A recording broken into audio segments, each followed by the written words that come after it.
Ito ang Presidential Broadcast Service. Radyo Pilipinas. Radyo Publiko ng bagong Pilipinas para sa bagong Pilipino.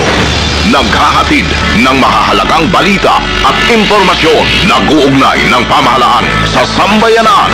Tulay sa himpapawid ng serbisyo publiko. Radyo Pilipinas. Radyo Publiko. Ang boses ng Pangulo.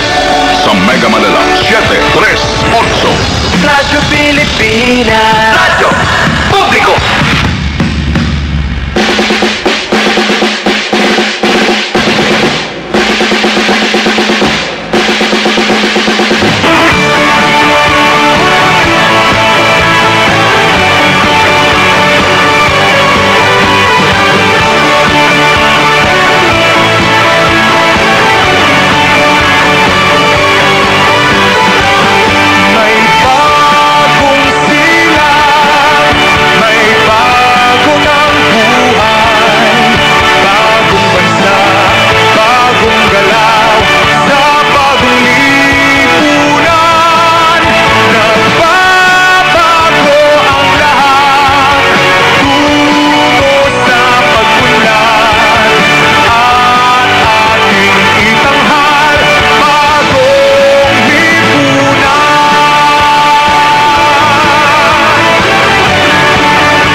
Na tayo sa pagtatapos ng ating pagsasahimpapawid sa araw na ito. Ito ang Presidential Broadcast Service, Radyo Pilipinas, Radyo Publiko 738.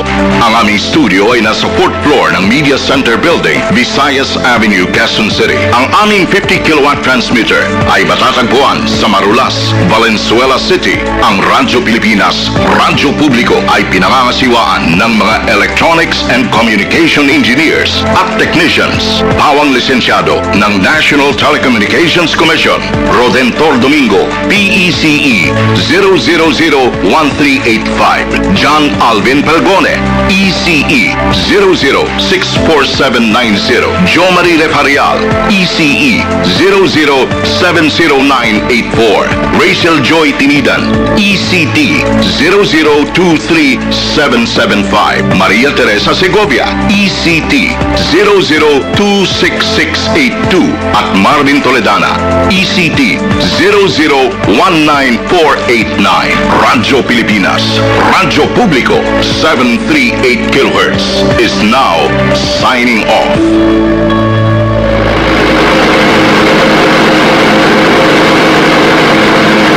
Bayang magiliw, talas ng silanganan, alab ng puso sa Sa dibdib mo'y buhay, lupang hinirang, dulan ka lang magiting sa manlulupig.